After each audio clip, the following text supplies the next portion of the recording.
میرا یہ خیال ہے کہ بالکل مریم صاحبہ نواز شریف صاحب کو ڈیفائی نہیں کریں گی.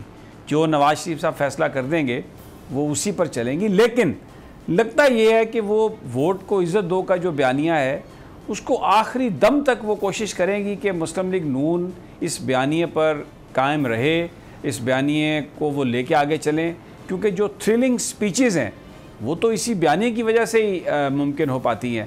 آپ کا کیا خیال ہے کہ جو ان کے ارد گرد کے لوگ کیا بات کرتے ہیں, کیونکہ آپ کی بیٹ ہے تو آپ کا رابطہ بھی رہتا ہے ان لوگوں سے؟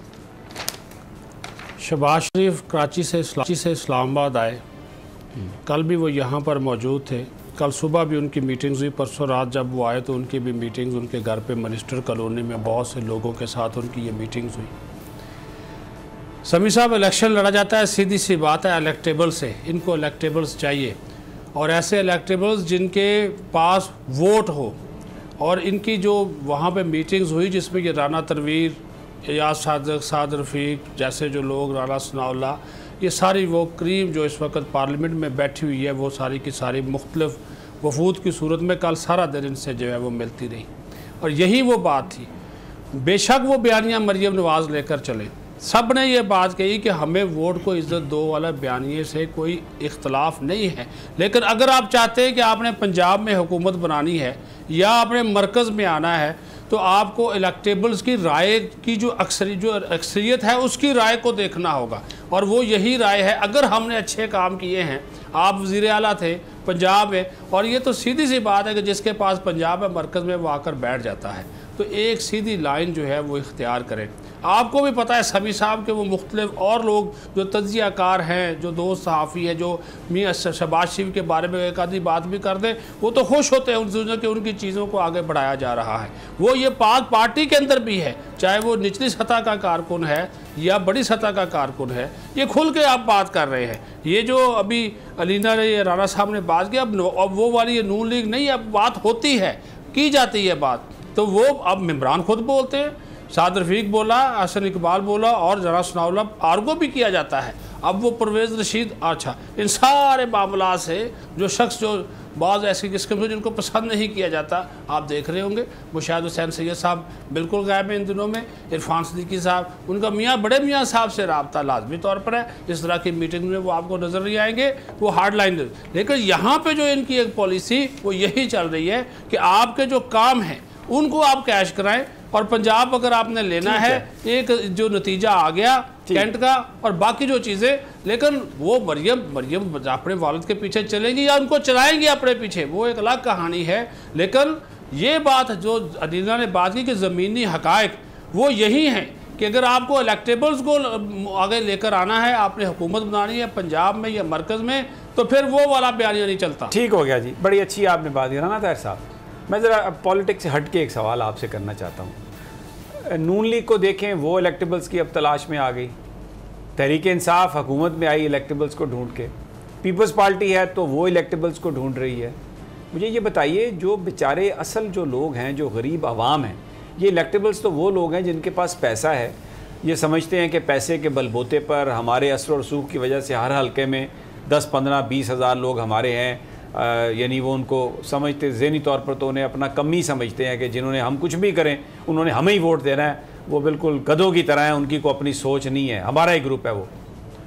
تو یہ جو ہم سوچتے ہیں کہ حکومت آئے گی, اس الیکشنز کے نتیجے میں پھر عوامی مسائل حل ہوں گے, تو یہ اگر سارے الیکٹیبلز ہیں اور پیسے اور اپنی حیثیت کی بنیاد پر انہوں نے آنا ہے, تو پھر یہ سسٹم, یہ عوام کے مسائل کدھر, where are we heading to دین؟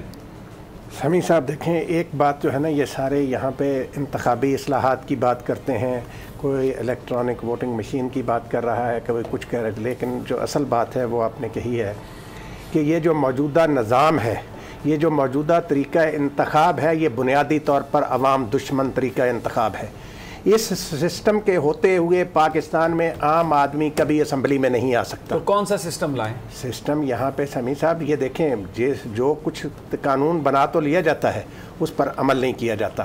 آپ دیکھیں, یہ کوئی آنکھوں پہ پردہ تو نہیں پڑا ہوا ہوتا کہ جو الیکشن میں پیسہ لگ رہا ہوتا ہے, جس طرح پیسہ بہایا جا رہا ہوتا ہے, جن کی یہ ذمہ داری ہے کہ انتخابی اخراجات اس حد سے آگے نہ جائیں، وہ کیوں نہیں روکتے اس کو؟ ان کو اپوائنٹ کون کرتا ہے؟ یہی تو اپوائنٹ کرتے ہیں جو پیسہ لگاتے ہیں الیکشن پہ، جو الیکٹیبلز ہیں۔ اسی لیے سمیع صاحب بات یہ ہے کہ یہاں ضرورت اس امر کی ہے کہ ایسا سسٹم ہو جس میں عام آدمی جو ہے وہ بھی آگے آ سکے۔ یہ تو آپ نے کہہ دیا، ابھی آپ نے مثال دی نا، نہیں میری بتائیں نا کون سا سسٹم؟ میری عرض سنیں، ابھی کیا ہوا، مسلم لیگ نون کے لیڈر تھے سردار ثناء اللہ زہری صاحب اور وہ جنرل صاحب بلوچستان میں، ان کے بعد اب مسلم لیگ نون وہاں پیپلز پارٹی کے وڈیروں کو ڈھونڈ رہی ہے کہ ان کو پارٹی میں لا کر ان کو عہدے دیے جائیں۔ تو پھر رانا صاحب کریں کیا؟ یہ جو چیز کریں کیا، یہ تو بتائیں نا کریں کیا؟ عوام دیکھیں، بدقسمتی یہ ہے کہ یہ سسٹم جو ہے نا، اس کو ایک عمران خان سے لوگوں کو امید تھی کہ یہ تبدیلی لائیں گے، لیکن عمران خان بھی وہ تبدیلی نہیں لا سکے۔ اب ضرورت اس بات کی ہے کہ آپ اس سسٹم کو جڑ سے اکھاڑ پھینکیں۔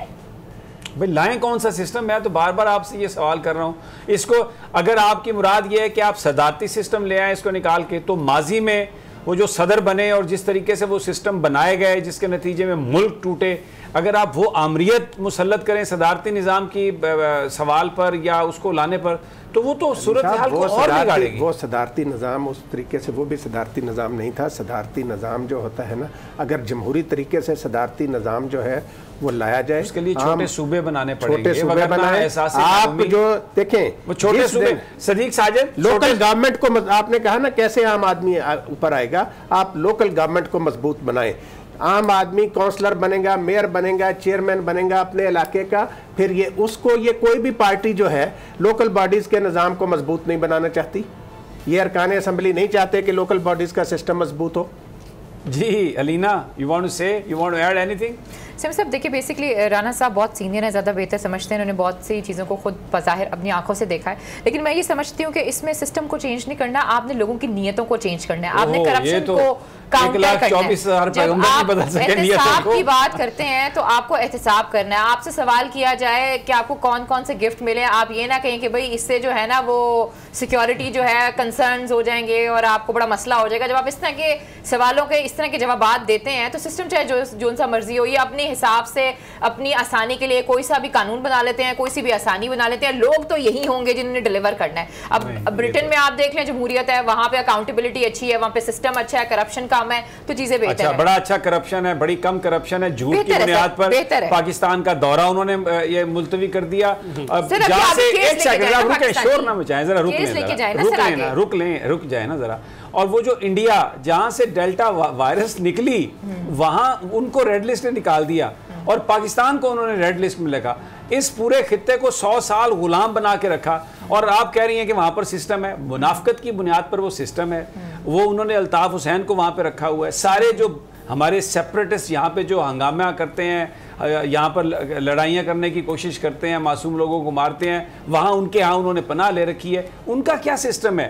وہ تو ایک انتہائی منافقت کی بنیاد پر ایک سسٹم ہے، کریکٹر لیسنس کی انتہا ہے۔ کشمیر میں کیا ہو رہا ہے پچھلے 70 سال سے؟ کوئی بولتا ہے؟ انڈیا کے وہ خاموش ہو جاتے ہیں، لمبے پڑ جاتے ہیں، سسٹم کوئی نہیں ہے۔ یہ تو آپ کو اپنی انڈیجنس جو بات ہے اسی میں ہوگا۔ باقی جو آپ نے بات کہی نا نیتوں والی، بھئی یہ تو پھر اللہ تعالیٰ پہ ہی بات آ گئی، وہی دل پھیرے تو پھیرے۔